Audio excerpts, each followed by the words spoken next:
Hola, estamos en la pandémica, no estamos en la pandémica, estamos en esta emisión de la Liga Revueltas. Hoy vamos a tratar pues, el asunto indígena, el tema indígena en Oaxaca en general, y sobre todo como un primer acercamiento pues a la problemática o al detalle de que la Suprema Corte de Justicia le ha echado para atrás o ha dado para atrás a la Universidad Autónoma Comunal de Oaxaca, que había sido aprobada ya hace poco tiempo, me parece que hace 2 años por la legislatura local, y pues la Suprema Corte ha dicho que no. Pero bueno, de eso vamos a platicar con nuestro invitado, que es que pertenece al Tribunal Indígena, y bueno, él nos va a dar su nombre y pues sus funciones y todo esto. Pero antes, pues iniciando esta emisión, vamos a platicar un poquito con el señor Eduardo Aragón, que está chambeando, pero vamos a dejar que sirva el café.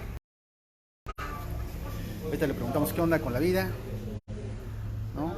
Su comentario introductorio. Tu comentario introductorio a este tema, Lalo.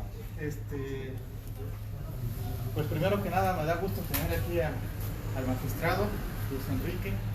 A lo mejor hay un momento de platicar una anécdota nos conocimos por el posgrado de la UAPJO. Ajá. Y el sábado estuvo aquí Candelaria, una chica que escribe. Candelaria Ramales. Ajá, y leyó un cuento que habla de una maestra de literatura que entra a su primer día de clases. Bien. Y antes de eso, la directora del plantel le explica, ¿no? Pues mira, el salón está así, hay un chico problemático. Y me acordé mucho de ti porque... ¿Era un chico problemático el magistrado? No, él era el coordinador del posgrado de Derecho, todos los posgrados de Derecho de la UAPJO. Ajá. Y entonces voy yo a dar una materia y nos veíamos un día antes, ¿no? Había como una bienvenida con los profesores que daban clases ese fin de semana, y no nos conocíamos, y me dice, oye, mira, está este grupo, hay por ahí un chico que hizo llorar a la maestra que estaba antes que tú, pero no te preocupes, no pasa nada, ¿no? O sea, pero me trató de dar también un panorama general de cómo estaba la cosa. Sí. Este chico es un amigo en común que no lo voy a ventanear, pero es muy buena onda. Después, yo no lo conocí en ese entonces, después en Ciudad de México lo conocí, y creo que somos amigos. Digo, hace mucho que no lo veo, pero... ¿Ya no ha hecho llorar a más maestras? Ya no. ¿Mande? ¿Ya no ha hecho llorar a más maestras? No, yo ya iba prevenido. La verdad es que sí ayuda a esa introducción. Y entonces ahí utilizamos unas técnicas para... No, pero fue muy buena experiencia. Técnicas que no se pueden decir en estos momentos. No, yo creo que hay que ponerse un poco más firme de lo normal cuando sabes que hay alumnos que son más inquietos, ¿no? Es decir, porque luego pueden malinterpretar la buena onda. Y a mí me gusta en las clases pues ser alivianadón, ¿no? Pero hay veces que eso se puede llegar a malinterpretar, entonces pues ya llega uno preparado con otra perspectiva, con otro plano. Ya después podemos contar un poco más de las anécdotas, pero me da mucho gusto tenerlo aquí. Y el tema creo que es muy importante. ¿Cómo ves esta decisión que comentábamos? Desde luego que el magistrado sabe mucho más que yo, y lo platicamos un poco antes, pero me parece muy desacertado en dos tiempos, ¿no? O sea, para empezar, resulta incluso hasta inexplicable cómo es que la CNDH lanza esa acción de inconstitucionalidad, ¿no? ¿Algún motivo político? Lo platicamos tú y yo también, puede ser, digo, dicen que en política no hay coincidencias, ¿no? No hay casualidades. Yo pensando inocentemente más lo atribuí un poco a una cuestión de ignorancia, ¿no? Pero sí, a lo mejor sí se necesita mucha ignorancia. Es algo que hay que platicar también. Digo, eso es especular, ¿no? Porque solamente la CNDH sabe qué fue lo que hizo y por qué lo hizo, pero sí podemos acercarnos un poco, ¿no? A saber por qué. Creo que es una cuestión también, ¿qué piensa? Es una cuestión es una cuestión pública, ¿no? El saber por qué la CNDH, por ejemplo, no está atacando con tanta intensidad cuestiones de afectación a los territorios de las comunidades indígenas sin consulta, y afectaciones a otras cosas que les duelen más a las comunidades, y en este caso sí pone el énfasis de la acción de inconstitucionalidad. Claro, era una ley, ¿no? O sea, los procedimientos son distintos, se entiende, pues, ¿no? Pero la CNDH no solamente tiene la acción de constitucionalidad, sino que tiene otros caminos para tratar de proteger y defender los derechos humanos de todos los ciudadanos y los ciudadanos en el mundo. Entonces sí resulta un poco inexplicable. Y por el otro lado, la decisión de la Suprema Corte de Justicia, que a mí me parece que lejos de tratar de tutelar los derechos de las comunidades indígenas y el artículo 2 constitucional y la consulta, creo que lo que hace es obstaculizar el acceso de las comunidades a la educación superior desde la perspectiva de la multiculturalidad, que es algo que se tiene que defender mucho para poder, si realmente queremos defender los derechos de las comunidades, tenemos que empezar por defender una perspectiva multicultural. Pero vamos como una introducción. Bienvenidos. Gracias, yo creo que va a estar muy bueno y muy interesante. Sí. Yo expreso en lo particular mi solidaridad a la Universidad Autónoma Comunal de Oaxaca y esperemos que esto se logre solucionar, pero vamos. Ok, vamos a, bueno, ya nos están viendo Carlos Villalobos, Daniel Díaz Carrillo, Carlos Magno Pedro, un saludo para las personas que nos están viendo y que aparecen aquí, que nos están viendo. Bien, magistrado, pues se podría presentar, decirnos su nombre, su cargo. Claro, ¿no? Primeramente, pues muchísimas gracias aquí a Eduardo, a ti, a todo el equipo, por la invitación. Sí, mi nombre es Luis Enrique Cordero Aguilar y somos integrantes, soy magistrado integrante, presidente de la Sala de Justicia Indígena del Tribunal Superior de Justicia del Estado. Ok, respecto a esta problemática, la Universidad Comunal, repentinamente, porque además salió un poco de la nada esto, ¿no? La Universidad Comunal es aprobada, pues me parece, hace el espacio de 2 años por ahí, antes de la pandemia, por la legislatura, 2 años y medio, tal vez 3. Es una ley, ¿no? Se expide la ley, se vota, se celebra, ¿no? Hay unas notas, presencia de eventos mediáticos. Al frente queda pues el maestro Jaime Martínez Luna, y de repente, pues de la nada, ¿no? Ni siquiera, bueno, no sé quién estaba enterado, pero pues, literalmente de la nada, sucede que la Comisión Nacional de Derechos Humanos investiga el asunto y ante la Suprema Corte de Justicia expone un argumento de que no se hizo una consulta para hacer la universidad, ¿no? Para que la universidad se constituya. Entonces la Suprema Corte de Justicia le da para atrás invalida la ley que crea la universidad y básicamente pues la desaparece de un plumazo. Usted en primera instancia, ¿cómo ve esa situación?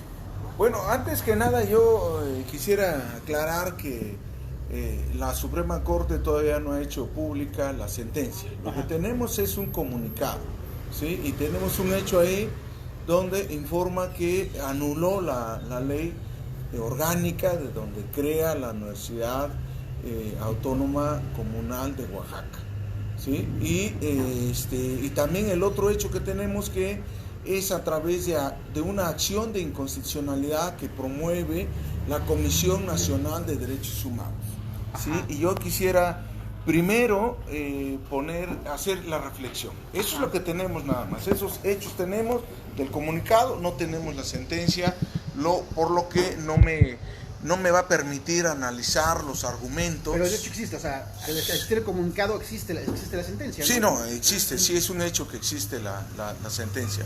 Lo que quiero decir es que no conocemos los argumentos claro, por el cual sostiene, ¿sí? Y justifica la consulta, ¿sí? Lo que sí puedo yo manifestar es, primero, cuestionando la acción de inconstitucionalidad que hace valer la Comisión Nacional de Derechos Humanos.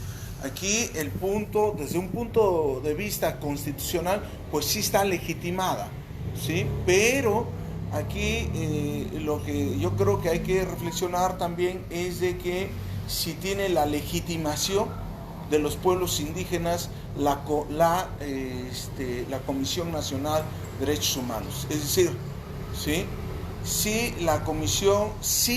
los pueblos y las comunidades indígenas del país se sienten representadas por la Comisión Nacional de Derechos Indígenas. Yo creo que una de las instituciones del Estado, ¿sí?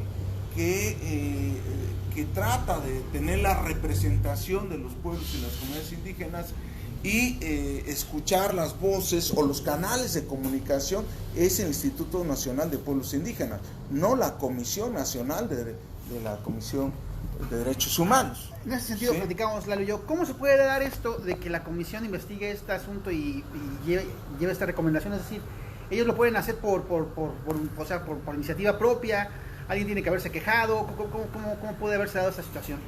Una, por disposición constitucional. Sí hay una legitimación procesal, ¿sí? Pero hablemos de otro tipo de legitimaciones, la legitimación indígena, la legitimación política, etcétera. Por eso yo cuestionaba si la comisión o los pueblos indígenas se sienten representados por la Comisión Nacional de Derechos Humanos. Ahora, si vemos esta situación de la consulta y sin caer en una consultitis, ¿sí?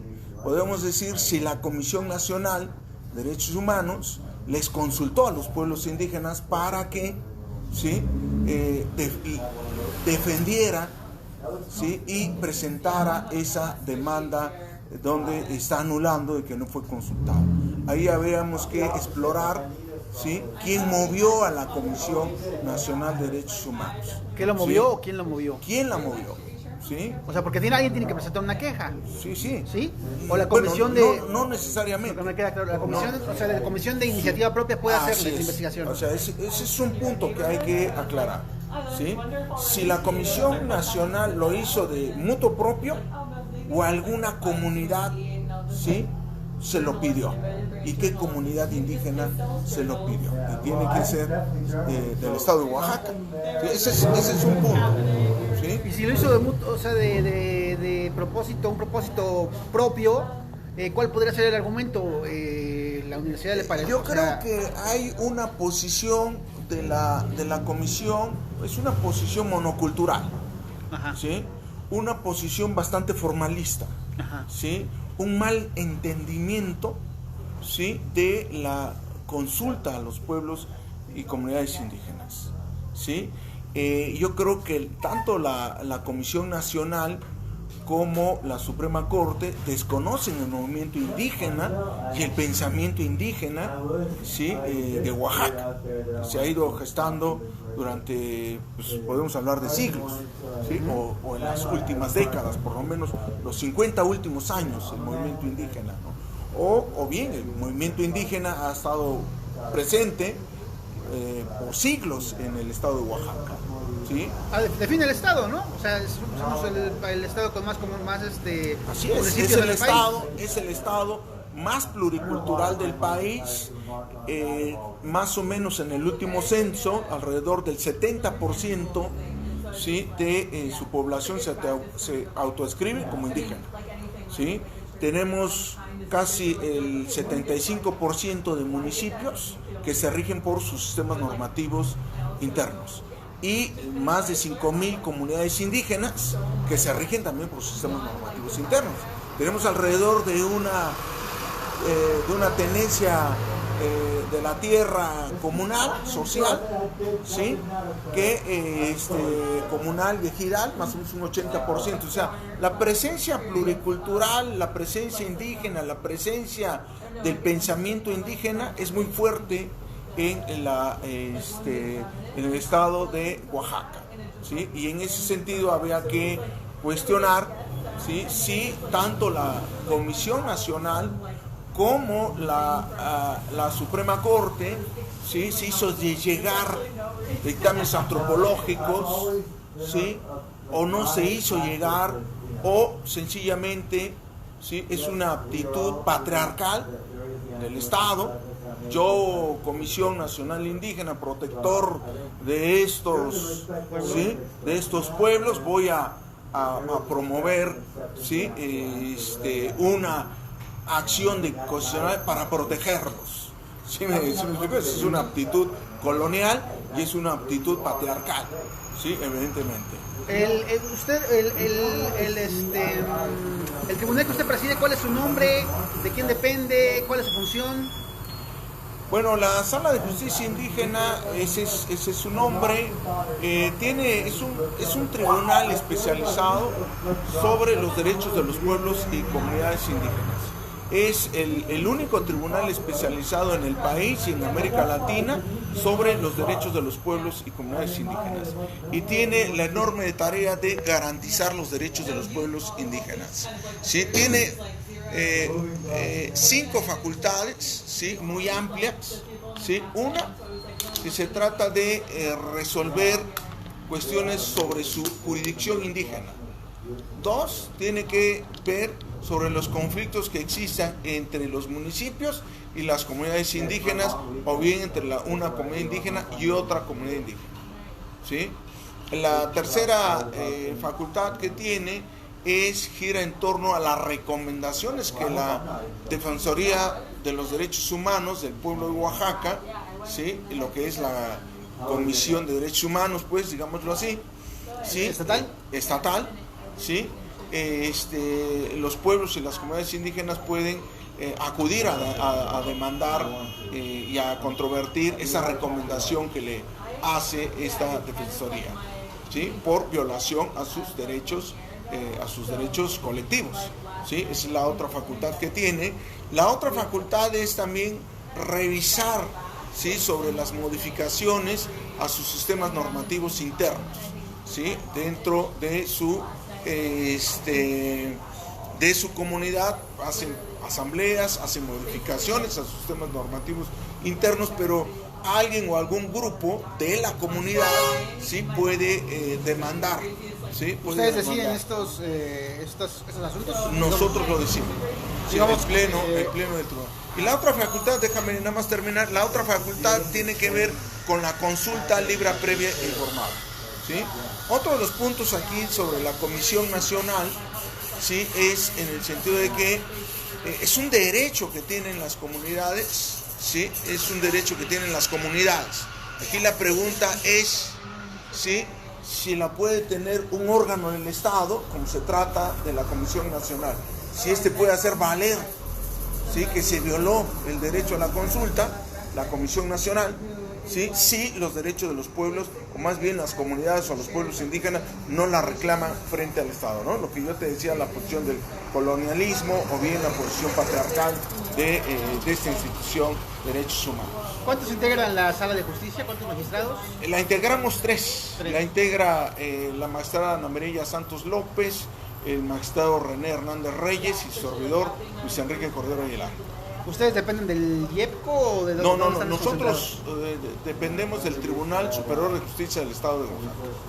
Ok, entonces en ese sentido ustedes resuelven, digamos, pues todos estos interminables siempre confrontaciones, disputas por pues la presidencia municipal, por las regidurías que hay siempre en las comunidades todo el tiempo. No, nosotros no resolvemos sobre materia electoral indígena. Eso lo resuelve, ¿sí?, como órgano administrativo el Instituto Estatal Electoral y como un órgano jurisdiccional el Tribunal Estatal Electoral. Nosotros podemos resolver todo lo demás excepto materia electoral. En ese sentido, los creadores, las personas que están detrás de este esfuerzo de la Universidad Autónoma Indígena, ¿podrían acudir al tribunal, podrían acudir a la Sala de Justicia Indígena? No, porque es una decisión del máximo tribunal del país, que es la Suprema Corte de Justicia de la Nación. Es inatacable, ¿sí?, y donde sí pueden acudir es a instancias internacionales, a la Comisión Interamericana de Derechos Humanos y después a la Corte Interamericana de Derechos Humanos. ¿Sí? Aquí también mi crítica, ¿sí?, hacia la Comisión, ¿sí?, es también, ¿sí?, mi crítica a la composición de la Suprema Corte, porque creo que la Suprema Corte tiene un componente y una visión también monocultural de los derechos humanos, ¿sí?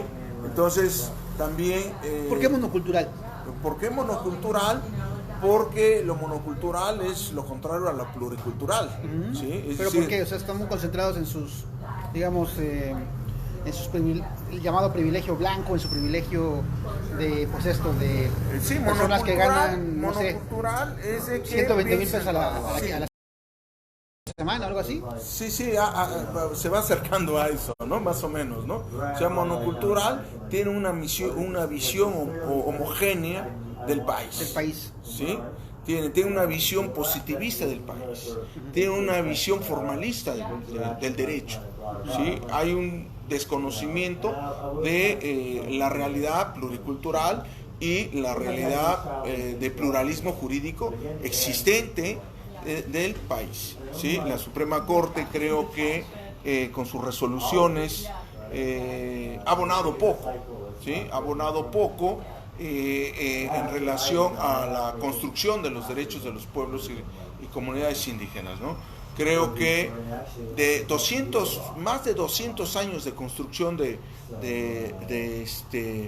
jurisprudencia, más o menos estamos hablando de unos 250.000 tesis y jurisprudencias, ¿sí? Estamos hablando de 250.000. De ese universo, 150 se refiere a los pueblos y las comunidades indígenas, es decir, es menor, ¿sí? su pronunciamiento sobre los derechos de los pueblos y las comunidades indígenas. Y esto lo ha hecho en la última década, prácticamente en la década, o más bien en la época décima de su jurisprudencia, ¿sí? Ahí se concentran la mayoría de su jurisprudencia, de sus tesis, tanto las que ha emitido la Suprema Corte como los tribunales colegiados, que son los encargados de crear jurisprudencia, y también los colegiados, ¿sí? De circuito, ¿sí? ¿Hay un racismo por parte de la Suprema Corte en esta decisión? Yo creo que sí, estaríamos hablando de un racismo, ¿no? Un racismo estructural, ¿sí? De un racismo judicial, ¿sí? Que ignora precisamente los movimientos y el pensamiento indígena del pueblo oaxaqueño y en general creo que del pueblo mexicano. ¿Usted diría que es un racismo consciente, inconsciente? Híjole, yo creo que pues yo pensaría en un primer momento que es inconsciente, ¿sí? ¿No? Estamos hablando de un colonialismo, ¿sí? Estamos hablando de un racismo, ¿sí? Y aquí también habría que preguntarse sobre la composición de los ministros de la Suprema Corte. ¿Por qué? ¿Sí? Porque la mayoría es, digámoslo así, el pensamiento indígena no está presente en la composición. No hay ¿sí? magistrados indígenas en no la hay. Corte. O alguna persona que lleve el pensamiento indígena. ¿Los ha habido en algún momento? ¿Perdón? ¿Los ha habido en algún momento? Yo creo que sí. Bueno, Benito Juárez. Bueno, sí, digamos, ¿sí? algo más Llegó, contemporáneo. Sí. No, yo creo que no. ¿Sí? En los últimos 50 años, ¿sí? Digo, el último oaxaqueño, por ejemplo, que fue Juan Díaz Romero, que era de Oaxaca, de aquí de Putla, de Guerrero, ¿sí? No se asumió como indígena. Y si vemos también sus resoluciones, pues tampoco podemos desprender ahí el pensamiento indígena, ¿sí? Claro. Entonces, no, yo creo que no hay un pensamiento indígena, ¿no? En ese sentido, por ejemplo, la diputada Irma Juan Carlos, que es la presidenta de la Comisión de Asuntos Indígenas de la Cámara de Diputados, puso énfasis, presentó una iniciativa precisamente señalando esta situación, que no hay una presencia indígena ni en la composición de la Suprema Corte ni en la composición del Consejo de la Judicatura, ¿sí? Entonces él dice, o ella dice ahí en su propuesta, pues tiene que agregarse incluso un tribunal especializado en la Suprema Corte o una sala especializada en la Suprema Corte de su composición especializada en materia indígena, porque México se asume como un país pluricultural, pero no está respondiendo a esa composición pluricultural con criterios monoculturales, liberales, positivistas, formalistas, ¿sí? Y también en la composición del Consejo de la Judicatura, pues tampoco está presente ni una persona ni el pensamiento indígena ahí. Y en ese sentido, pues tampoco se pueden diseñar políticas públicas sobre el diseño judicial que tiene que imperar en un país que se asume como pluricultural. Ok. Algo que usted comentaba que no sabe muy bien la decisión, pero según lo que yo leí, o las notas que yo leí, una de los argumentos para darle para atrás a la Universidad Autónoma Comunal es que no se hizo una consulta, ¿no? Que no se hizo una consulta a los pueblos. ¿Es cierto? ¿Es esto? Sí. Bueno, de acuerdo al comunicado. Sí, es que la conclusión es de que no se hizo una consulta, ¿no? Es más o menos como yo empecé aquí haciendo el señalamiento, ¿sí? Si yo le puedo, ¿cómo se llama? Si yo puedo demandar, ¿sí? Por poner este ejemplo, permítame el ejemplo, si yo le puedo ir a los tribunales, ¿sí? A demandar cuestiones que le competen a mi vecino. ¿Sí me explicó? ¿Cómo? Es decir, lo que yo decía, en términos generales, aquí yo creo que la Suprema Corte debió de haber estudiado, ¿sí? No quedarse en la formalidad, ¿sí? Es decir, si la Comisión Nacional tiene la legitimación indígena, ¿sí? Para aceptar esa demanda, donde está anulando, ¿sí? Donde está anulando la ley orgánica por falta de consulta, ¿sí? Porque como yo te decía, es un derecho que tienen las comunidades indígenas. Y aquí la gran pregunta es, o es un derecho que pueden hacer valer un tercero, como es la Comisión Nacional. ¿Sí me explicó? O bien, la Comisión Nacional le consultó a los pueblos indígenas que lo demandaran, o fueron los pueblos indígenas a los que ¿cómo se llama? A los que pidieron que la Comisión Nacional hiciera valer esta acción de inconstitucionalidad. En ese sentido, la sala de justicia en la que usted está, en la que usted forma parte, podría tener injerencia en una posible consulta que se hiciera para volver a levantar esta universidad, legalmente hablando. Bueno, hay a nivel estatal hay una ley de consulta, ¿sí? La ley estatal de consulta libre, previa, informada hacia los pueblos y las comunidades indígenas. Ustedes llevan eso, o sea, ustedes. Así, nosotros tenemos competencia sobre eso. Tienen ustedes la sala de justicia la que usted forma parte, hace valer esta ley, es la encargada de hacer valer esta ley, digamos. Sí, así es la ley. Somos el órgano garante sobre ¿cómo se llama? Pero siempre y cuando un pueblo, una comunidad, ¿sí? Acuda a la sala de justicia indígena, ¿no? Ok, entonces, ¿sí? Digamos que para que ustedes intervinieran en esta situación, las personas que están detrás a lo mejor estamos dando 3 vueltas. Las personas que están, digamos, Jaime Martínez Luna, que es la cabeza más notable de la universidad, él podría acudir a la sala o para esto de la consulta, para planear la consulta que se supone que se tiene que hacer para que esta universidad exista según la Suprema Corte. Bueno, no, ahí ya hay que cumplir. Vamos a entrar a la etapa del cumplimiento de la sentencia de la Suprema Corte. Como yo te decía, la sentencia de la Suprema Corte ya es inimpugnable.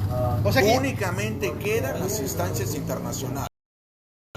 O sea, digamos que ya la Universidad Autónoma ya no hay manera de que regrese, o sea, no se puede volver a plantear, no se puede volver a... Sí, ¿Cómo podría ser este nuevo planteamiento? Bueno, hay que agotar el procedimiento de consulta. Ahí las autoridades responsables, que seguramente fue el Congreso del Estado y el Congreso del Estado y el Ejecutivo, tienen que organizar una consulta a los pueblos y las comunidades indígenas en relación a esta ley orgánica donde crea esta Universidad Autónoma Comunal, comunitaria de Oaxaca. Ok. Lo que pasa ahí, Rodrigo, es que Bueno. lo que yo tengo entendido es que la resolución no invalida ya directamente la ley orgánica, sino que le da un plazo al Congreso local de 18 meses para que haga las consultas, una o todas las consultas que tenga que hacer. Durante estos 18 meses la ley sigue vigente, es lo que yo entiendo, porque como dice el magistrado bien, no hay una información oficial, sino simplemente son comunicados y notas periodísticas. Entonces da este plazo de 18 meses. Si en ese plazo de 18 meses no se hace, el Congreso no organiza las consultas y no se llevan a cabo las consultas en las comunidades, entonces sí dejaría de existir, perdería validez la ley orgánica y por lo tanto dejaría de existir la universidad. Pero si se llega a hacer dentro de estos 18 meses las consultas a las que ya nos obligó a hacer la Suprema Corte, en principio no pasaría nada. Es decir, la ley...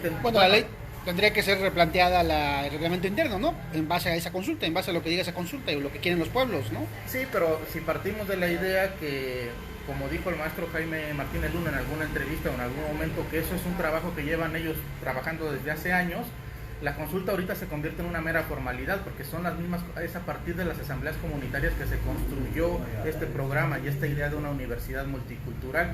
Entonces es nada más para satisfacerlos, pues, ¿no? Es decir, Entonces hay que hacer la consulta, pero si la consulta nos dice otra cosa, la consulta nos va a decir lo mismo que dice la ley actual. La lógica diría que sí, porque este proyecto de universidad comunal viene construido desde las comunidades. Entonces, las comunidades en algún momento ya se organizaron para tener este resultado de universidad. De toda la lógica nos diría que sí, a menos que no sea cierto eso, o a menos que se hayan arrepentido y aprovechen el momento de la consulta para objetar alguna cuestión, pero en principio, como están las cosas, la lógica diría que es una mera formalidad, porque este proyecto surge de las comunidades. Entonces es como si tú y yo hiciéramos un proyecto y de repente el magistrado nos dice, oye, tienes que consultar me dice a mí, tienes que consultar a Rodrigo para hacerlo, y a ti te dice, tienes que consultar a Lalo para hacerlo, y como es la autoridad, pues lo tenemos que hacer. Entonces yo te consulto a ti y te digo, oye, Rodrigo, ¿está bien lo que hicimos? Tú me vas a decir que sí, y tú me vas a preguntar a mí, oye, Lalo, ¿está bien lo que hicimos? Yo te voy a decir que sí, pues nosotros lo hicimos, ¿no? Entonces más bien nada para satisfacer a la autoridad, pero no es propiamente que se haya identificado un problema en el proyecto, que es más o menos lo que el magistrado decía. Creo que así va la situación. Entonces la universidad sigue. O sea, mi punto era que hay 18 meses, creo, 18 meses para cumplir con las consultas, que el Congreso local organiza las consultas que se lleven a cabo. Y si eso se cumple, la universidad va a seguir vigente, y la universidad ahorita me parece que puede trabajar normalmente, porque la mayor responsabilidad se recae en el Congreso, tanto presupuestal como logística y de organización de las consultas, pues, ¿no? Es decir, la autoridad que de alguna forma tiene la carga de cumplir con las sentencias del Congreso, a quien afecta es a la universidad, pero realmente la carga de cumplimiento está por el lado del Congreso, creo. Ok, saludos a Marité Martínez, Angélica Pérez Matos, que nos están viendo. ¿Cómo es, magistrado, lo que acaba de comentar? Entonces, no, ¿sí se puede? Sí, no, totalmente de acuerdo. Yo creo que es una posición, por eso yo decía inicialmente, ¿no? Es una posición formalista, sí, es una posición positivista, sí, es una posición de mero formalismo. La consulta, como se viene diciendo, como los creadores de la universidad, es un proyecto que se origina desde las comunidades indígenas. Por eso yo decía que seguramente la comisión, o si la comisión y la Suprema Corte tienen algún dictamen antropológico del cual se hicieron llegar, ¿sí? O nada más lo valoraron desde la formalidad, desde los criterios judiciales que la propia Corte ha ido construyendo, ¿sí? En relación a la consulta. Entonces, ¿sí? Estos 18 meses, usted creo que lo acaba de comentar, ¿quiénes están, ya para precisar, quiénes estarían encargados de organizar esta consulta en los pueblos, en el interior de los pueblos? O sea, esta consulta que se necesita para que... El Congreso y el Ejecutivo. Congreso Ejecutivo. Sí, pues son las autoridades responsables. ¿Usted ve una disposición a esto o O tal vez también puede ser una jugada política para desaparecer la universidad, o para desaparecer el proyecto.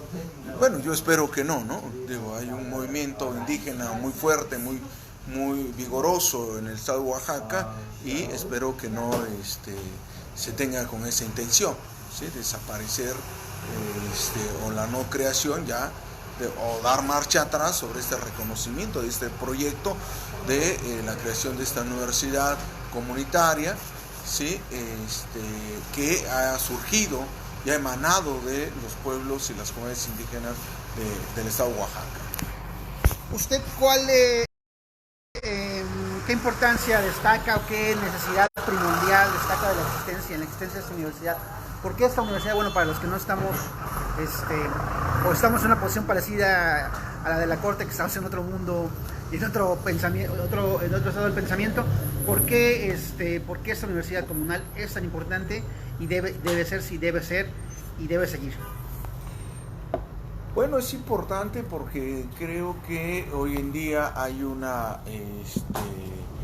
hay que recuperar, ¿sí? Yo creo que los nuevos pensamientos, las nuevas reflexiones, la nueva filosofía, las nuevas ciencias sociales, lo que están poniendo es en jaque la construcción del pensamiento occidental, ¿sí? Entonces tenemos que recuperar esta sabiduría, estos conocimientos originarios que se gestan precisamente desde los pueblos y las comunidades indígenas y su relación con su entorno, ¿no? Con su entorno natural, su relación con la tierra, su relación con la naturaleza, ¿sí? Por eso es importante, ¿sí? Porque creo que hay la oportunidad, ¿sí? De recuperar estos conocimientos originarios y su relación con la madre tierra, con la madre naturaleza.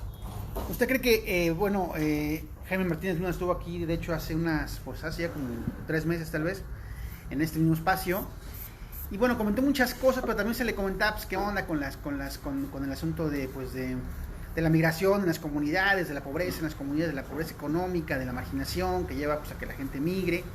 Entonces, señor, el maestro Jaime Martínez Luna decía que tal vez todo esto debe replantearse hacia la óptica, como se ven las cosas, hacia lo que la gente tiene como propósito, el pensamiento, como usted comentaba, el pensamiento occidental visualiza como las vías de realización del ser humano, del individuo, que no van sobre lo comunal, ¿no?, sino sobre lo individual. ¿Usted cómo ve este tema? No, muy, muy interesante. Digo, la opinión del Estado sobre el tema de la migración es una opinión, pero la opinión también de la construcción, su percepción de la migración de las comunidades, ¿sí? Pues evidentemente es distinta, ¿sí? Yo lo que creo es de que las comunidades indígenas, los pueblos, también les preocupa la migración, les preocupa que hombres y mujeres se salgan de su comunidad, y también los hombres y mujeres que regresan, y todas estas relaciones y todas estas problemáticas también, ¿sí? Que después surgen tanto cuando se van como cuando regresan, ¿sí? Y todas estas problemáticas, algunos no pierden su identidad, pero algunos otros, ¿sí? Sufren procesos de desindianización, como llamaba Bonfil Batalla, ¿no? Entonces, eso evidentemente genera, ¿sí? Problemas, genera fenómenos dentro de las comunidades, que las comunidades reflexionan en sus asambleas, a través de sus autoridades, y evidentemente ellos van creando también sus propias soluciones, sus propias alternativas para los conflictos que ellos mismos están padeciendo con motivo del fenómeno de la migración. La autonomía de las comunidades es algo que se debe procurar, de lo que se debe aprender, de lo que no se puede intervenir. De repente aquí hace también unas semanas había un chico antropólogo, me parece, de la Sierra Mije, donde se le preguntaba su opinión sobre los conflictos, pues por ejemplo el conflicto en Ayutla y el pueblo de Tamazulapan del Espíritu Santo, me parece que se llama, sí. El conflicto por el agua, que todos lo conocemos, y que tiene meses, ¿no? Bueno, años ya, incluso cobró una vida al principio del asunto de una balacera ahí en el poblado. Entonces este chavo decía, es que nosotros no podemos opinar sobre eso porque no sabemos, no estamos involucrados en lo que está pasando ahí en las comunidades, lo que las comunidades están sintiendo. Y bueno, yo ahora sí que yo pensé que desde un punto de vista ahora sí que occidental y si se quiere occidental o lo que sea, ¿no está bien un doble juego el decir esto? El decir las comunidades son autónomas, son tan autónomas que no se les puede cuestionar o no se puede ahí como preguntar o no se puede ahí como avisorar qué está pasando con ellas. Bueno, la autonomía, la libre determinación es un derecho fundamental que tienen los pueblos y las comunidades indígenas. Evidentemente que cuando surgen conflictos de esta naturaleza, los pueblos y las comunidades indígenas tienen también sus propios mecanismos, tienen también sus propios mecanismos, instrumentos, sus propios tiempos para la solución de sus conflictos, ¿sí? Pero cuando hay o sea, nada más lo interrumpo un segundo. Entonces los tiempos de las comunidades indígenas no son los tiempos del resto del país, digamos. No son los tiempos, eso a mí me queda claro. ¿Por qué? Los tiempos de los pueblos y las comunidades indígenas no son los tiempos del Estado, ¿sí? Uh-huh. ¿Por qué? Porque precisamente construir los diálogos, construir las relaciones, recuperar, ¿sí?, la memoria de ese conflicto, ¿sí?, pues se lleva su tiempo, si le vamos a dividir, ¿sí? Muchas veces incluso una elección o una sanción que imponga una comunidad no se resuelve en una asamblea.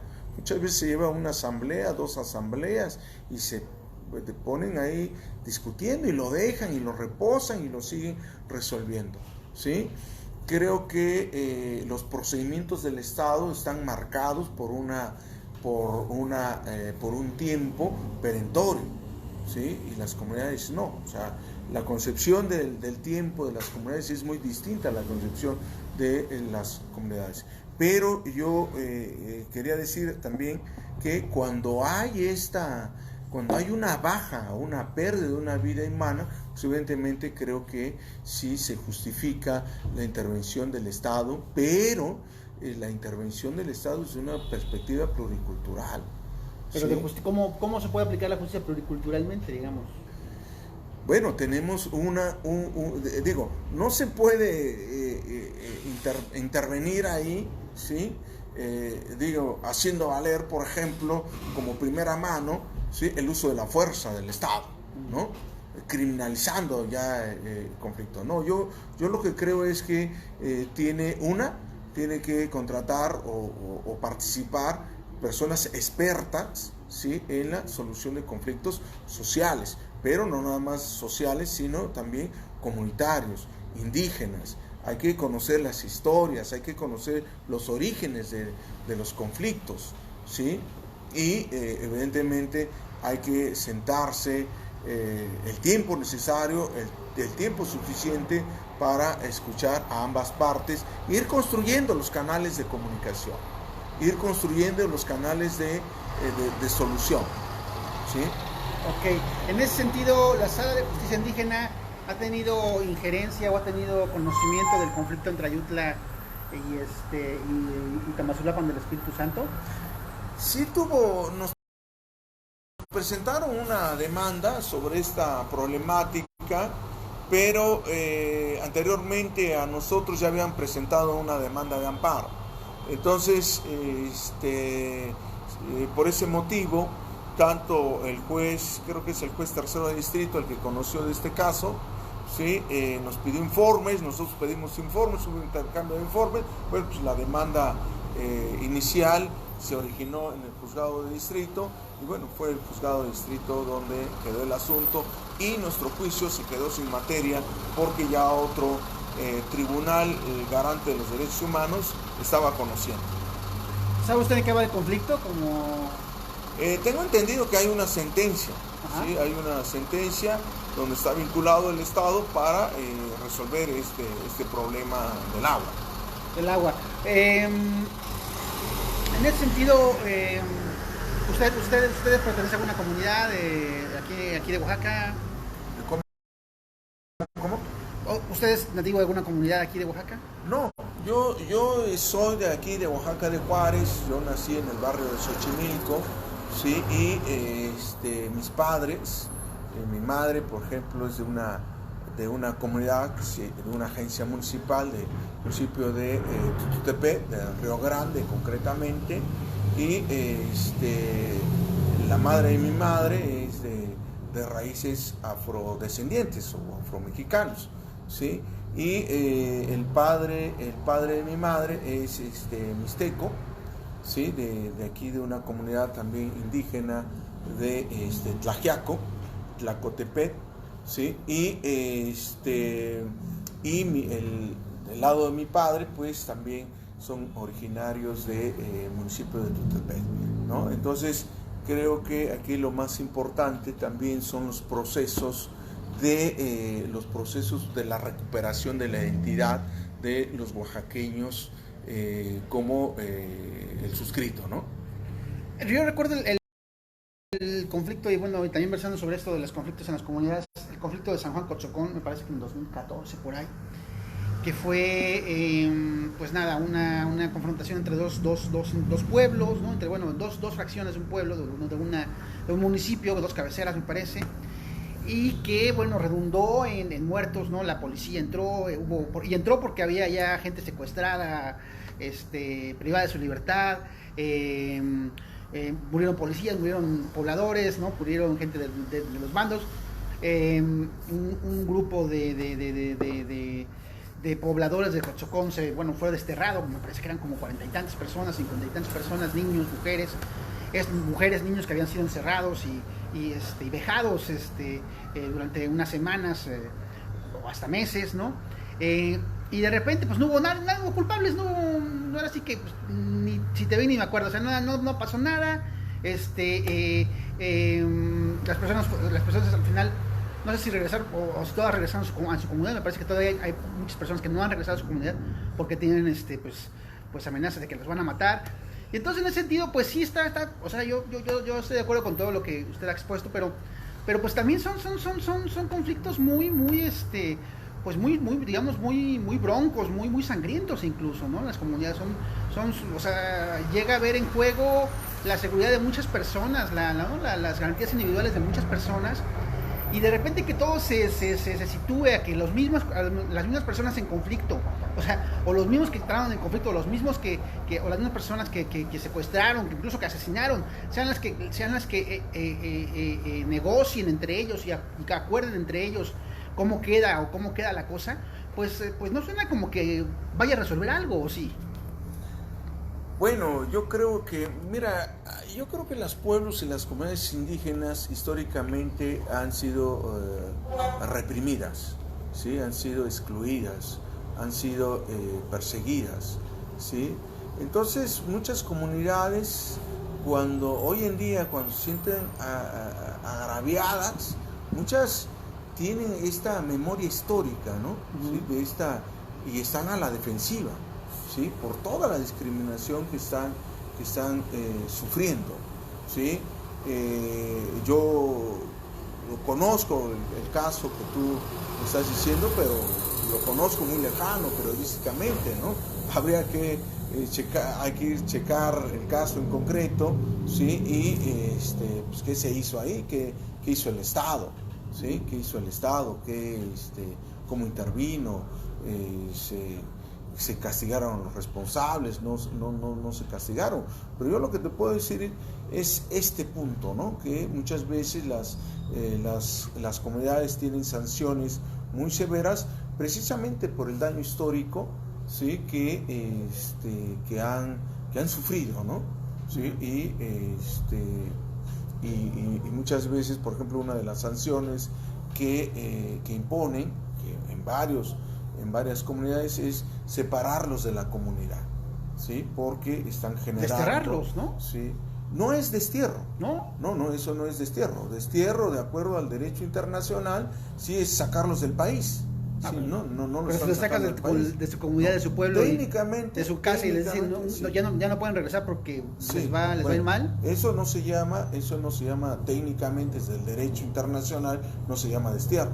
Se llama Reubicación. se llama, podemos, la Sala de Justicia Indígena ha acuñado una sanción, ¿sí?, de la separación de la comunidad, ¿sí? Hay este concepto, por ejemplo, en el derecho agrario existe, separarlo, ¿sí?, del régimen comunal. ¿Sí me explicó? Entonces, eso es lo que estamos diciendo, no se llama destierro, porque esto había que precisarlo. Creo que la Suprema Corte y los tribunales de amparo hay una concepción o hay una confusión conceptual que no se ha construido judicialmente, ¿sí? Otros tribunales de otros países de Latinoamérica se han hecho esa precisión, ¿sí? Y lo que está haciendo la Sala de Justicia Indígena es también ir construyendo, ¿sí?, este marco conceptual que responda a la pluriculturalidad, ¿sí? Entonces, no estamos hablando de un destierro, sino estamos hablando de una sanción que tiene como objeto separarlos de la comunidad, ¿sí? Entonces, esto muchas veces genera... Pero, digamos, es legal. Desde el punto de vista de la pluriculturalidad, desde el punto de vista constitucional, desde el punto de vista de los instrumentos internacionales sobre los derechos de los pueblos y comunidades indígenas, está protegido las sanciones que puede imponer las comunidades indígenas. En su posición de magistrado, ¿algún caso o casos que le parecieron complicados respecto a la problemática indígena, que pueda platicarle a la audiencia, sobre los que pueda reflexionar, o que lo hayan particularmente, digamos, marcado, o que recuerde? Mira, tenemos 5 años y medio en la Sala de Justicia Indígena y bueno, tenemos 2 casos creo que emblemáticos. Uno que tiene que ver con el reconocimiento que hizo la Suprema Corte sobre el derecho a la justicia indígena. Es decir, este derecho está reconocido desde 1991, que entra en vigor el Convenio 169, ¿sí? Y está reconocido desde 1998 en el estado de Oaxaca, y desde el 2001 está reconocido a nivel nacional en la Constitución, ¿sí? Pero casi pasaron 30 años para que la Suprema Corte se pronunciara al respecto, ¿sí? ¿Cuál había sido la respuesta del Estado y de los tribunales del país? Pues la criminalización, ¿sí? Tú cometes abuso de autoridad, no aplicas la ley, ¿sí?, o no estás facultado de aplicar la ley, estás aplicando tus usos y costumbres, estás aplicando tus sistemas normativos indígenas, y eso las leyes penales lo sancionan, ¿sí? Esa había sido la respuesta. La Sala de Justicia Indígena dijo lo contrario, ¿sí? Lo que dijo la Sala de Justicia Indígena no, es el ejercicio de un derecho reconocido convencional y constitucionalmente, ¿sí? Y este asunto, por primera vez en el país, se pronuncia una sentencia de este tipo, la Suprema Corte lo atrae y cuando ve los argumentos, estudia los argumentos de la sala, lo que hace es validar también la sentencia de la Sala de Justicia Indígena. Algunos países de Latinoamérica ya se habían pronunciado sobre este tema en menor tiempo, ¿no? Colombia, por ejemplo, que fue el primer país en reconocer el derecho a la justicia indígena, lo reconoció judicialmente en 2 años, ¿sí? México casi se tardó 30 años. ¿Sí? Creo que ese es un tema importante. El otro tema importante que estamos en diálogo, digámoslo así, en diálogo judicial con la Suprema Corte, es precisamente si las comunidades indígenas tienen derecho a recibir recursos y que ellos los pueden administrar directamente, ¿sí? La posición de la Sala de Justicia Indígena es: ¿tienen derecho a recibir recursos y administrarlos directamente? La posición de la Corte es: sí tienen derecho a que le asignen, pero que lo siguen administrando los municipios, ¿sí? Es una gran diferencia de las 2 posiciones, ¿sí? Porque además siempre ese dinero es el que causa el conflicto en las comunidades, o sea, sí, que la también cabecera se queda con el dinero, que una parte de la comunidad no se siente incluida, y se arman las masacres, ¿verdad? Sí, está muy duro, ¿no? Esa es la realidad, pues, de Oaxaca, ¿sí? Aquí el punto es de que en Oaxaca el artículo 16 constitucional los reconoce como sujetos de derecho, ¿sí? Son personas morales, ¿sí? Son sujetos de derechos, tienen personalidad jurídica, ¿sí? Expresamente, ¿sí? Entonces, si tienen personalidad jurídica como el municipio, como el Estado, como la Federación, pues estamos hablando de otro nivel de gobierno. Así como la Federación le da dinero al Estado, asigna dinero al municipio, pues también le tienen que dar dinero, ¿sí? A las comunidades para que ellos los administren directamente, ¿sí? Sin embargo, ¿sí? La Constitución expresamente, el 2 constitucional, no hace ese reconocimiento. Lo que ha hecho, la interpretación que ha hecho la Sala de Justicia Indígena es de que implícitamente la Constitución, en el artículo 2, desde el momento en que está reconociendo la libre determinación y autonomía y una serie de derechos, ¿sí? Ahí le está dando un trato implícito de sujeto de derecho. Y si son sujetos de derecho, ¿sí? Con personalidad jurídica, pues evidentemente el Estado tiene la obligación de otorgarles recursos para que ellos directamente los administren. Y estaríamos hablando de un cuarto nivel de gobierno, ¿sí? ¿Y usted cómo ve el tema de los administradores municipales? No, pues totalmente violatorios a la libre determinación. ¿Se sigue haciendo o ya está prohibido? No, ya están, pero bueno, se creó ahí una figura similar, digamos así. ¿Cuál es esta figura Sí. similar? Los consejos, se me escapa, los consejos municipales, ¿no? Se me escapa el nombre textual, ¿sí? Voy a este tema porque, bueno, ahora sí que yo he estado reportando últimamente, pero bueno, cuando estaba reportando en el Congreso, las acusaciones y los señalamientos siempre llevan en torno a que los administradores municipales o a que los mismos, bueno, había una diputada priista que no sé si su nombre porque no nos vaya a demandar, pero que era siempre señalada, ¿no? Por azuzar los conflictos hacia el interior de las comunidades y junto con otros diputados de todos los partidos poner un administrador municipal bueno que fuera de su grupo o que sirviera sus intereses y a partir de ahí pues chingarse la lana literalmente. Entonces en ese sentido pues todavía siguen estas prácticas. ¿A usted cómo ve? No, totalmente lamentable, ¿no? Creo que es hasta inmoral, aparte que es inconstitucional y ilegal, es inmoral, ¿sí?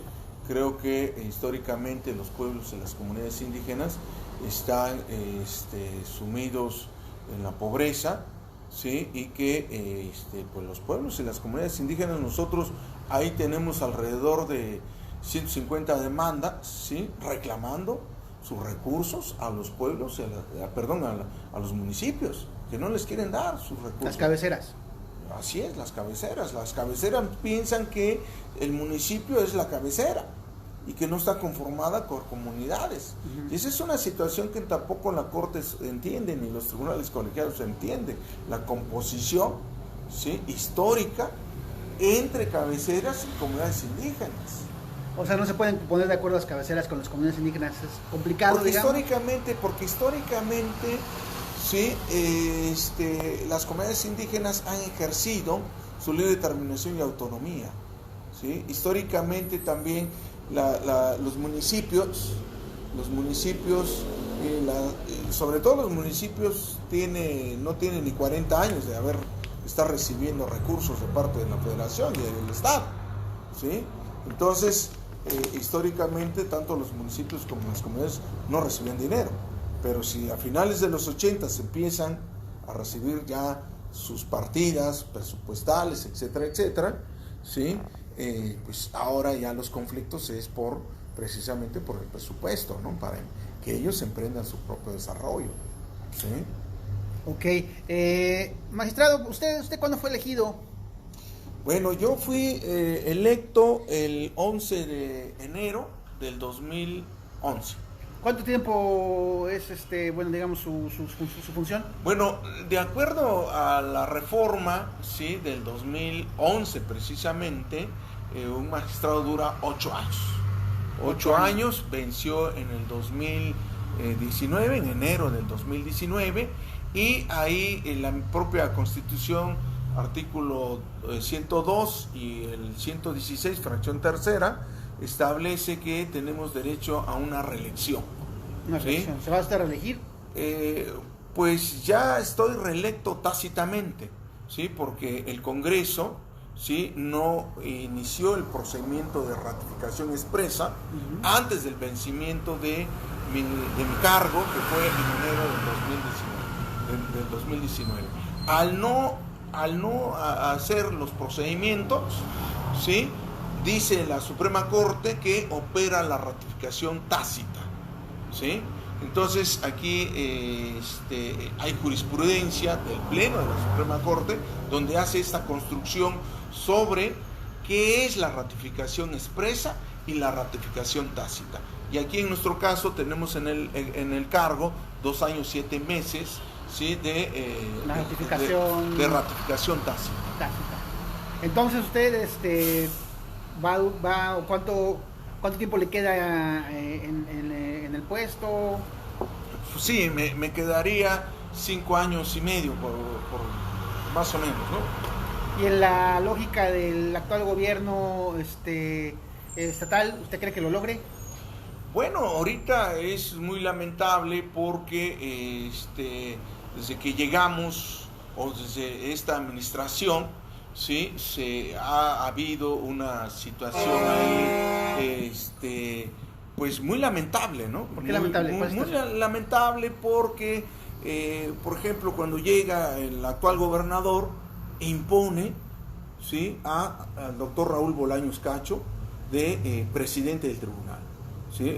Este señor, ¿sí? No era magistrado, ¿sí? Sino era un magistrado jubilado, tenía la categoría de jubilado, de un empleado jubilado, ¿sí? No tenía la categoría de magistrado en activo. Sin embargo, por presiones, ¿sí? Se impone y gana por mayoría, ¿sí? Entonces, no todos votaron a favor y eso de una de otra manera, pues hubo de una de otra manera un enojo, ¿no? ¿Sí?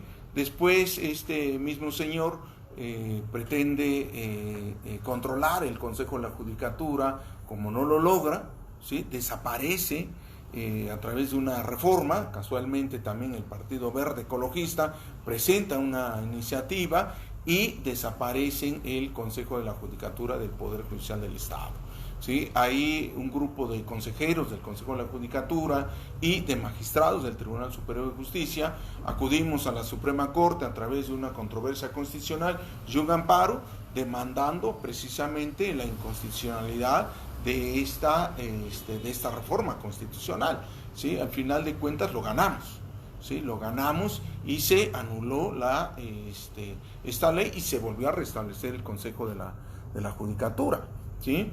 Antes de irse, aquí sale la sentencia hoy y a los 2-3 días renuncia este señor, ¿sí? Bolaños Cacho, Raúl Bolaños Cacho, ¿sí? Pero antes de irse le comunica al gobernador, ¿sí? Que nosotros ya va a vencer el cargo, ¿no? ¿Sí? Entonces ahí hay una serie de persecución, ¿sí? de persecución política. Nosotros incluso ante este acto de una terminación anticipada del mandato, esto sucede en noviembre, ¿sí? del 2018, ¿sí? Promovemos un amparo, ¿sí? Y uno de los actos reclamados es precisamente la persecución política, ¿sí? Tanto del Ejecutivo como de los demás poderes constituidos, ¿sí? Y después de un largo proceso de amparo, ¿sí? El juez tercero de distrito nos otorga el amparo y protección, ¿sí? Donde ordena que no se nos removiera del cargo. Esta sentencia es recurrida, ¿sí? Por el Ejecutivo a través de un director que no tiene facultades, pero al final de cuentas el colegiado dijo que tenía facultades. Después de ahí de alguna serie de impugnaciones y de señalamientos, ¿sí? Que se hizo en esa instancia, ¿no? Que no tiene, que omito comentar, ¿sí? Concluye esa revisión y el colegiado llega a la misma conclusión, ¿sí? Ampara y protege tus poderes constituidos, no los remuevas del cargo, ¿sí? Y dice ahí la propia sentencia, ¿sí? La propia sentencia lo que dice es de que, la autoridad competente los tiene que someter a una evaluación para que determine si los ratifica o no los ratifica, ¿sí? Sin embargo, aun cuando en la narrativa de la sentencia se dice que el nombramiento venció en enero del 2019, ¿sí? El colegiado, yo no sé si consciente o inconscientemente, ¿sí? Olvidó, ¿sí? Pronunciarse que ya había operado la ratificación tácita, ¿sí? Que ya teníamos, esta sentencia salió ahora el 30 de abril de este año, ¿sí? Reciente, ¿sí? Y nosotros ya teníamos, desde el momento en que pronuncia o que se fecha esta sentencia de segunda instancia del tribunal colegiado, pues ya teníamos prácticamente 2 años, 5 meses ejerciendo el cargo desde el vencimiento del primer periodo, ¿sí? Entonces lo que nosotros hicimos fue precisamente plantearle, ¿sí? Al Congreso del Estado, ¿sí? Plantearle al Congreso del Estado mediante escrito, ¿sí? Que se pronunciara el Congreso de que ya había operado la ratificación tácita, ¿sí? Bajo el argumento de la jurisprudencia del Pleno de la Suprema Corte, ¿sí? Lo que hizo el Congreso, el presidente del Congreso de la Jucopo, fue turnar a la Comisión de Administración y Procuración de Justicia, y también nos apersonamos mediante escrito ante esta comisión y le solicitamos lo mismo, ¿sí? Pero además también le solicitamos que se nos garantizara nuestro derecho de audiencia, del debido proceso y fundamentalmente también nuestro derecho de que ya había operado la ratificación tácita. Atendiendo a eso, de manera paralela también promovimos otro amparo, ¿sí? Que lo admitió otro juez, ¿sí? En primera instancia otro juez que después declinó también a este juez tercero de distrito, ¿sí? Porque nosotros pensamos que a pesar que estando esta sentencia que ya te comenté, donde ordena la evaluación, ¿sí? Y la autoridad competente para que determine si se ratifica o no, ¿sí? Creo que hay libertad de jurisdicción hacia la autoridad competente para determinar si ha operado la ratificación tácita o hace una evaluación, ¿sí? Entonces, por ese motivo, nosotros promovimos otro amparo donde se le dio trámite, ¿sí? Y la comisión, esta Comisión de Administración y Procuración de Justicia del Congreso, lo que hizo fue llamarnos, comparecimos, ¿sí? Fuimos cuestionados sobre el quehacer judicial en el ámbito. ¿Es el caso de los 3 magistrados o solo de usted? No, son de los 4 magistrados.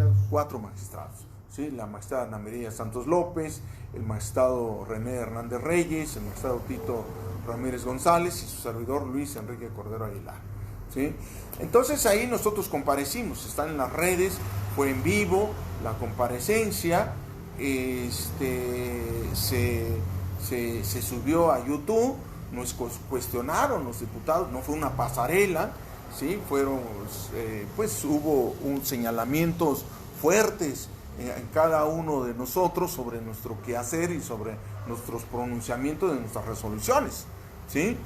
Y también pidió informes al Poder Judicial sobre nuestra capacitación, sobre los cursos que hemos tomado, sobre nuestra propia capacitación, ¿sí? Y también sobre el trabajo judicial, ¿sí? Que hemos realizado, ¿sí? Y en base a eso la comisión emitió 4 dictámenes donde concluye que se ratifica a los magistrados, ¿sí? Bajo los argumentos de que ha operado la ratificación tácita y que también se hizo una evaluación y fuimos bien evaluados. ¿Eso cuándo fue? ¿Sí?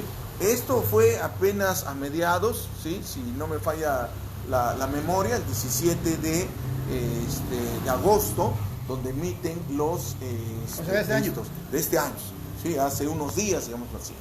¿Qué es lo que sucede? ¿Sí? Ahí lo que sucede es que el Poder Ejecutivo, ¿sí?, presiona tanto al Congreso del Estado para que no se vote este dictamen. O sea, digamos que el gobernador, ¿sí?, los quiere fuera.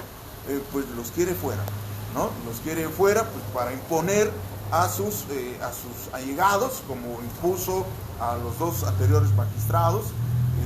¿En dónde puso los magistrados? Impuso a los magistrados en el Tribunal Superior de Justicia, que también están cuestionados y que están impugnados, ¿no? Incluso hay amparos, juicios de amparo pendientes, ¿sí? Entonces yo creo que está respondiendo a esa misma lógica. Él quiere los 4 espacios para imponer a sus allegados. ¿Cuál es la lógica? ¿Por qué hacerlo si ya se va? Bueno, pues precisamente por lo que quiere es una protección transaccional, ¿sí? Ok, una protección hacia lo que pueda pasar. Sí, así es. Aquí la situación es de que es lamentable que el señor gobernador, ¿sí?, haya a través del a través de su consejero jurídico haya presentado denuncias penales en contra, ¿sí?, de su servidor y de los 3 denuncias penales. Órale, pues denuncias penales ante la delegación de la Fiscalía General de la República. ¿De qué los acusó? ¿Qué nos acusa? ¿Sí? Nos acusa precisamente, ¿sí?, de que este último amparo, habíamos nosotros presentado otro amparo, y que en este amparo, ¿sí?, no habíamos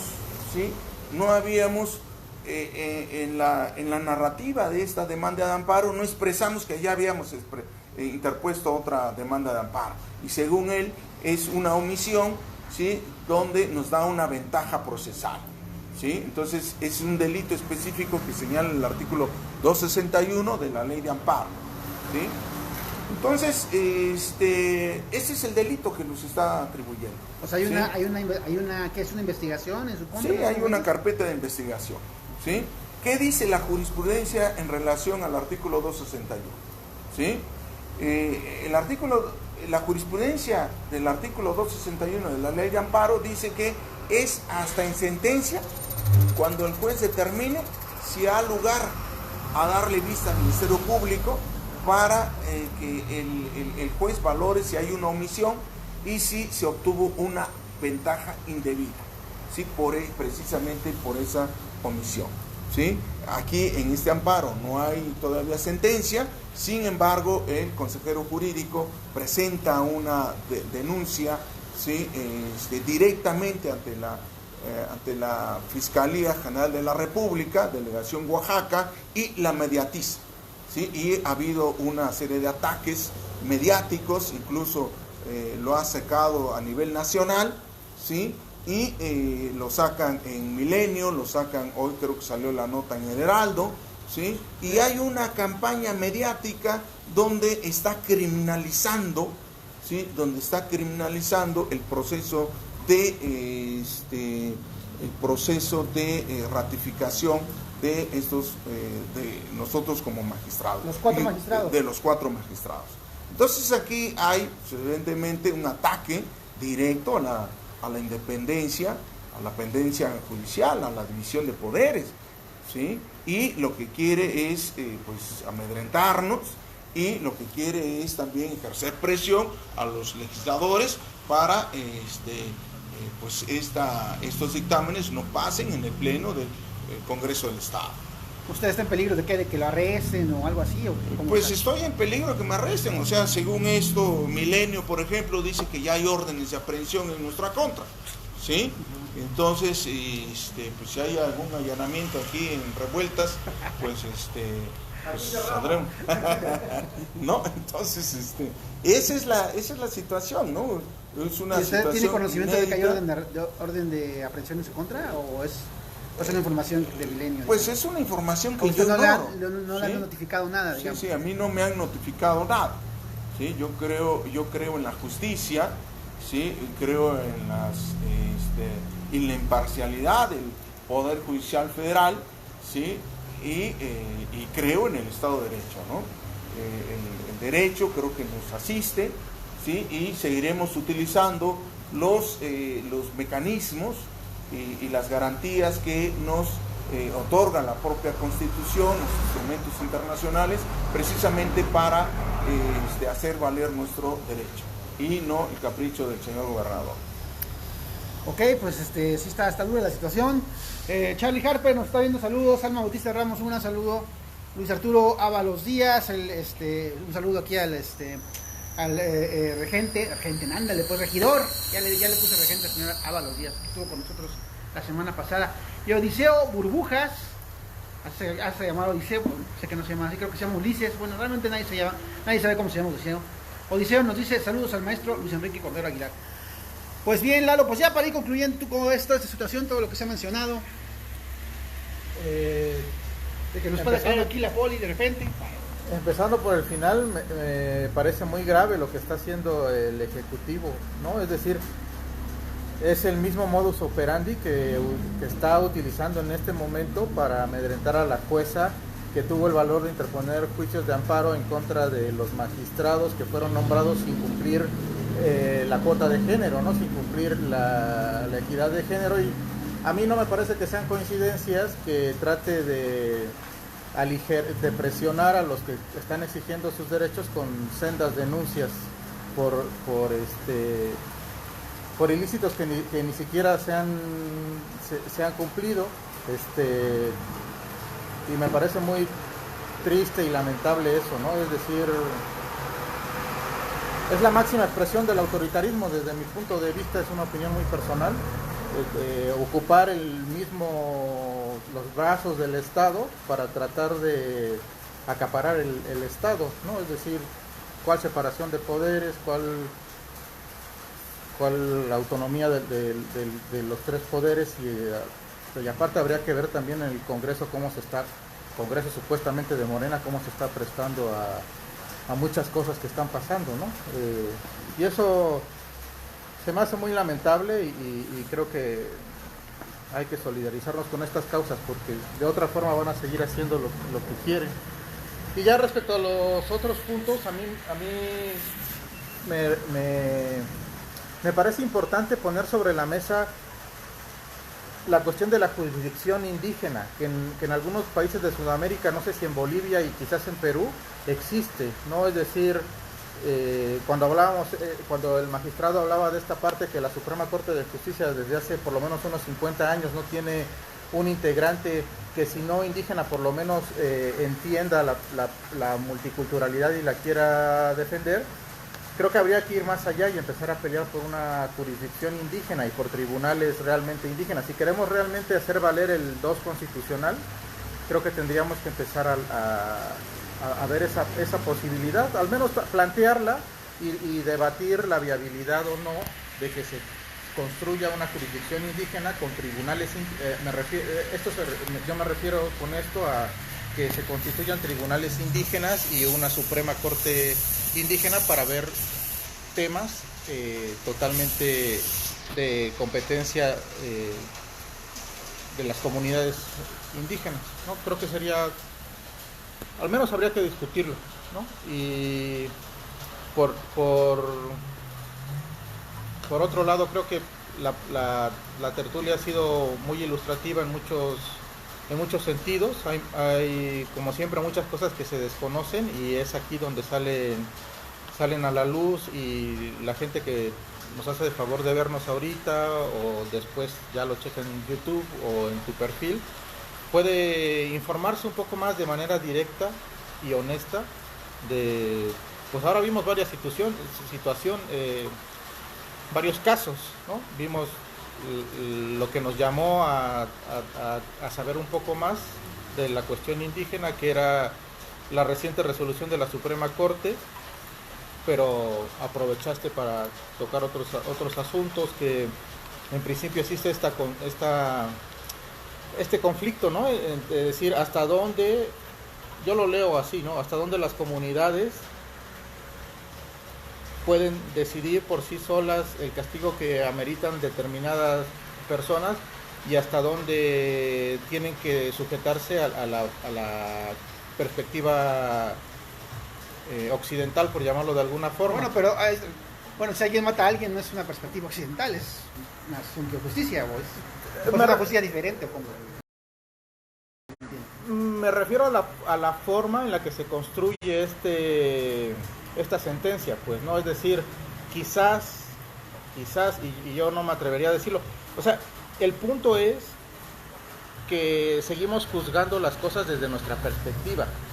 Y yo creo que eso es lo que pelean las comunidades independientes. O sea, creo que esto no quiere decir que hagan lo que ellos quieran. Digo, la misma Constitución pone el límite de los derechos humanos, ¿no? Es decir, las comunidades son autónomas hasta el límite de los derechos humanos y la equidad de género y los derechos, y respetando los derechos de las minorías o de los sectores vulnerables.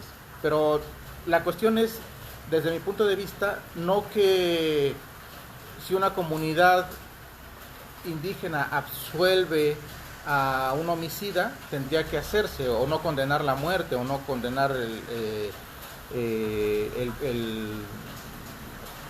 los azotes y la tortura y algunas conductas que se pudieran ver, sino creo que la cuestión está en dejar de ser paternalistas, porque al final de cuentas creo que lo somos. Pareciera que nosotros los occidentales pensamos que las comunidades indígenas no tienen la capacidad de impartir justicia dentro de ellas, ¿no? O que su justicia es como... O que su justicia es precaria, o que su justicia es primitiva. O que su justicia es justicia. ¿Eso también no es un poco paternal? A mí me parece que lo paternalista es pensar que ellos no pueden otorgarse justicia a sí mismos. Si su decisión al final es: tú mataste a alguien pero pagas esto, no puedo porque ya el grupo político quedó al frente del municipio, no es asunto ahí como también un poco paternal decir, pero bueno, digamos, ustedes tienen la sabiduría para salir de esto, ¿no? No, lo que yo creo es que con esos ejemplos que son excepcionales, no es la ley general, no es la norma general, se trata de justificar el paternalismo del Estado frente a las comunidades indígenas. Y desde luego que ningún sistema es perfecto, pues, ¿no? Es decir, se van a cometer injusticias. Desgraciadamente, la cuestión de la justicia es una cosa muy subjetiva y muy abstracta. De hecho, yo preguntaría quién es capaz de impartir realmente una justicia, un ser divino en el que al menos yo no creo, ¿no? Es decir, ¿por qué? No porque el hombre se corrompa, sino porque es susceptible de su subjetividad, y la subjetividad afecta la impartición de justicia de muchas maneras. Y, es decir, es probable que exista esta cuestión de que al darle autonomía a las comunidades indígenas, en la justicia indígena se cometan injusticias, pero creo que bajo ese argumento se le ha negado a las comunidades la posibilidad de impartirse justicia. Es decir, hay una cuestión paternalista muy a modo, ¿no? Es decir, son primitivos, se van a empezar a cortar las manos, le van a cortar las manos al ladrón, van a perdonar al homicida. Habría que verlo, ¿no? O sea, habría que construir el escenario realmente, hacer un debate muy serio respecto a esta situación. Para empezar, creo que ni siquiera nosotros tendríamos que estar decidiendo cómo se imparte justicia en las comunidades, pero eso es parte de una colonización y un paternalismo que todavía tenemos, ¿no? Es paternal decir que alguien que mata a alguien debe pagar por eso. Es paternal juzgar que, o sea, las comunidades indígenas, tú puedes juzgar lo que es paternalista es decir, como es posible que tú vayas a perdonar a un homicida o que lo vayas a castigar con algo que ahora los derechos humanos occidentales no lo permiten, nunca te voy a permitir la posibilidad de que tú impartas justicia. Eso es paternalista. Y con ese argumento que tú dices, quieren justificar la imposición de la justicia occidental en la justicia indígena, y eso sí me parece paternalista. Digo, tú te vas a un ejemplo un poco extremo, en donde evidentemente la respuesta sería no, ¿cómo crees? La vida es universal y es un principio de justicia absoluto que todos respetamos, pero claro, eso es un caso en concreto extremo para justificar la posición paternalista del Estado. Es lo que yo creo. Bueno, un saludo a Luis Arturo Martínez, ya estamos concluyendo. Bueno, perdón, Luis Arturo Ábalos Díaz. Algo que agregar, Pues magistrado. yo les agradezco el espacio, les agradezco la charla, la entrevista y bueno, pues ahí estamos a las órdenes de ustedes y de los pueblos de las comunidades indígenas en la sala de justicia indígena del Tribunal Superior de Justicia del Estado. Muy bien. Pues gracias, magistrado, esperamos que no lo arresten. Ay, sí. Bueno, sí, como no, gracias. Pues gracias a ustedes por vernos y pues nos seguimos viendo en esta Liga de Revueltas. Hasta luego. Tenemos el miércoles, tenemos ya un foro sobre movilidad y caos a las 10 de la mañana con la presencia de Claudina de Giles y de el multifacético Fortino Torrentera. Gracias por vernos.